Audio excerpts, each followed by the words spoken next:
Halo teman-teman, balik lagi dengan saya di Crypto In. Selamat malam teman-teman semuanya. Semoga hari ini luar biasa buat kalian semuanya tanpa terkecuali. Dan buat teman-teman di rumah yang dalam keadaan kurang enak badan atau dalam keadaan sakit, saya doain cepat sembuh teman-teman ya. Biar kita bisa trading dan trading bareng lagi tentunya. Oke, langsung saja. Sesek teman-teman ya, sesek karena semua tidak sesuai harapan teman-teman ya. Jadi kemarin di Bryce banyak yang berprediksi termasuk saya teman-teman ya. Dan bukan apa ya, saya sih ambil positifnya teman-teman ya, ambil positifnya bukan berarti nggak sakit ya, sorry, saya juga sakit ya. Saya juga merasakan itu teman-teman ya. Tetapi untungnya saya pernah mengalami ujian seperti ini di Shiba ya. Walau saya masih ingat waktu beli Shiba itu nolnya 9, sorry nolnya 10, tiba-tiba berharap naik, akhirnya nolnya, sorry, beli Shiba di nolnya 7 ya, berharap naik, akhirnya nolnya jadi 10 dalam 3 bulan ya. Itu dari modal ribuan dolar tinggal sedikit ya, tinggal hampir nggak sampai 5 dolar ya. Pernah terjadi seperti itu. Dan 3 bulan kemudian, 4 bulan kemudian ya, dari sorry, 2 bulan kemudian dari penurunan ya, Shiba bisa kill 5-0 ya. Itu yang membuat saya mungkin sudah pernah alami itu. Jadi kalau kayak penurunan sekitar 35% ya saya rasa biasa aja sih. Karena sekali lagi teman-teman ya, Bryce atau Bitgert jangka panjang ya. Jangan pernah halu jangka pendek ya di token micin ya. Jangan pernah. Oke. Sudahlah ya, saya mau sedikit berpendapat di sini ya. Not about the news ya, but about the story. Cie. Oke. Nah, di sini teman-teman 29% ya, tadi sekitar 40 ya, hampir 40%, tapi ini mulai naik lagi ya. Bukan mulai naik, tapi penurunannya agak berkurang ya. Karena di sini kok tadi ya turunnya di 790, sekarang dia di 895, teman-teman. Nah, pasti banyak yang mengatakan, "Bang, Serok bisa nggak? Sekarang malah bagus kalian masuk, bro. Sekarang malah bagus ya." Dan ingat ya, token micin, koin micin itu jangka panjang. Jangan halu untuk langsung jadi miliarder dalam jangka pendek di koin micin ya. Itu aja dulu. Nah, banyak yang bertanya juga, Bang, kenapa ya tiba-tiba hancur ya? Tiba-tiba hancur bukan tiba-tiba hancur ya. Tiba-tiba crash parah ya. Bisa dibilang seperti itu karena tidak sesuai ekspektasi. Memang tidak sesuai ekspektasi karena namanya kita hanya bisa ini ya, kita hanya bisa menebak-nebak ya.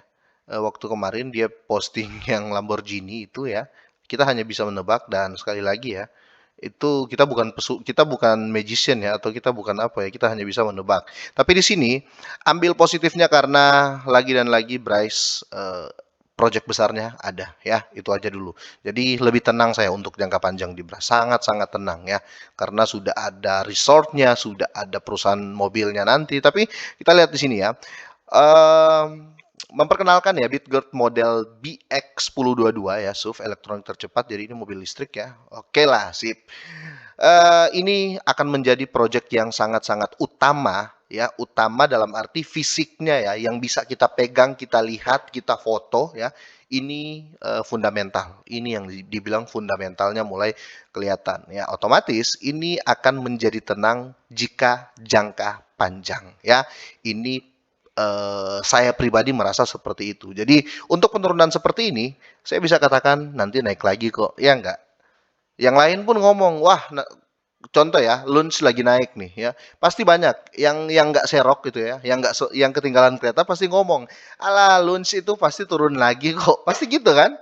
Nah, jadi kalau kita di Enye ya, kalau kita para holder Bryce, ada yang mengatakan tuh kan, ngomong aja teman-teman, nanti naik lagi, nanti bakalan naik lagi kok, nanti juga naik lagi, pasti naik lagi teman-teman ya. Potong kuping saya kalau Bryce nggak naik lagi, potong kuping saya ya. Dari sekarang ya, kalau Bryce nggak naik lagi, potong kuping saya kasih, saya live potong kuping. Kalau Bryce apa namanya nggak jemput lagi ya di harga saat ini ya atau nggak kill 1-0 minimal ya. Saya yakin sekali teman-teman karena mari kita berbicara about project ya. Mari kita berbicara about project, bukan berbicara harga saat ini. Toh kalau Bryce ya, saya nggak nyuruh kalian untuk beli apa namanya. Ayo saya ngomong gini terus kalian, ayo beli. Enggak. Maksudnya gini, kalau fundamental sudah gini, malah kelihatan sekali teman-teman ya. Dia bukan berpikir jangka pendek ya. build up satu mobil ya, bukan satu sih, membuat produk mobil itu berbicara fundamental yang nyata, teman-teman ya. Berarti tujuan umur panjang itu ada ya, bukan sekedar listing juga gitu loh. Oke. Nah, di sini ada isu di luar ya, isu di luar, teman-teman. Ini kan Terra Luna lagi naik ya, teman-teman ya. Lagi naik, kalau kita lihat market cap-nya, teman-teman ya, dia naik, market cap-nya naik sekitar 73% di sini teman-teman ya. Sekarang di 1.900 1,9 miliar dolar teman-teman ya. Sedangkan Bryce ya kita lihat di sini penurunannya 29% sampai saat ini teman-teman. Dan kapitalisasi pasarnya sekarang teman-teman 792 juta, 792 juta dolar teman-teman. Kita lihat ini market cap-nya masih kecil. Bagaimana kalau market cap-nya sama kayak Shiba dan lain-lain ya. Itu dulu yang kita pikir ya. Kalau kita berpikir jangka pendek ya, waduh, stres kita teman-teman. Karena kalau kita bicara begini teman-teman, beda lain cerita ya. Kenapa saya bilang, oh kok ke sini? Lain cerita karena gini teman-teman ya. Kalaupun Bryce ini ya, kalaupun Bryce naik 100% kemarin, saya rasa para holder keras nggak akan menjual juga gitu loh teman-teman ya. Dan saya pun ya, saya nggak mau munafik, saya pasti jual kalau besok naik 100% atau 200% ya. Saya pasti menjual, tetapi tidak 100% saya akan jual semua aset saya. Pasti 20%, maksimal teman-teman ya. Paling take profit buat uang rokok. Karena apa? Semakin kelihatan ya, semakin kelihatan dari postingannya Bryce ini ya. Saya sempat like ya. Ini sangat-sangat menarik dan menurut saya inilah yang dibilang developer ya. Anda menjual, dia mengatakan dia kayak ngenyek ya. Kalian menjual sampai jumpa lagi dengan ATH baru. Berarti akan ada apa ya? Akan ada, saya nggak bilang kenaikan ya, akan ada project ya yang bisa meyakinkan lebih investor. Kalau hanya berbicara kenaikan penurunan, teman-teman, sampai kapanpun Bryce ini akan menjadi token retail. Jujur saja, teman-teman ya, kita berbicara project ya, kita berbicara project.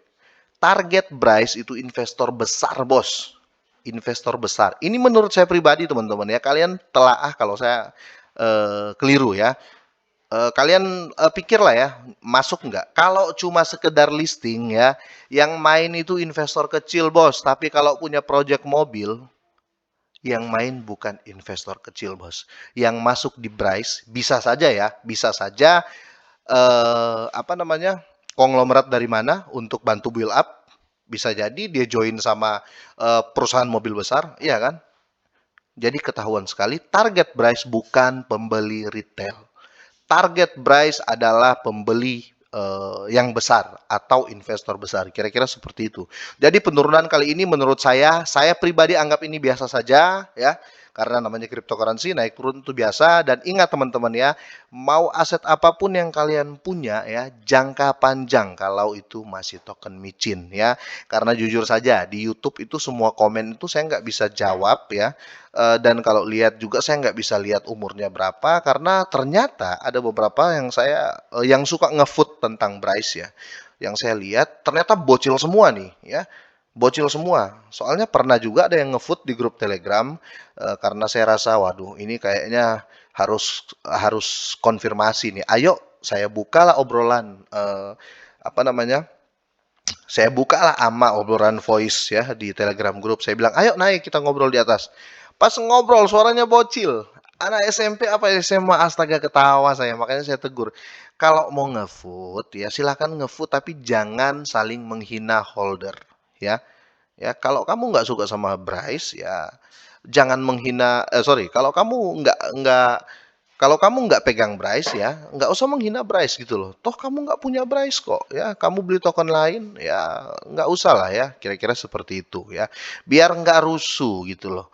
Sama-sama pemain micin, malu yang malu sama orang yang beli Bitcoin, Ethereum. Ya nanti ketahuan kalau aset kalian kecil karena marah-marah. Oke, kira-kira seperti itu teman-teman ya. Jadi menurut saya ini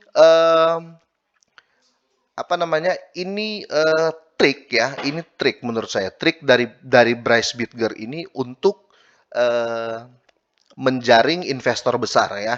Karena ini menurut saya sangat-sangat positif ya dengan proyek sebesar ini pembuatan mobil ya.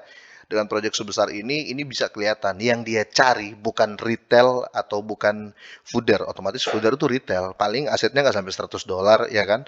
Ngapain dia perhatiin itu ya? Yang dia build up ini fondasi dulu untuk memancing investor besar. Jadi simpelnya gini lah ya, kalau kamu mau mancing hiu ya, kalau mau mancing hiu jangan pakai umpan cacing. Itu aja teman-teman ya. Mancing hiu jangan pakai umpan cacing. Mancing hiu pasti pakai umpan yang gede teman-teman. Oke, kira-kira seperti ini teman-teman. Semoga sehat dan bermanfaat ya. Semoga sehat dan sukses selalu buat kalian semua. Selamat malam.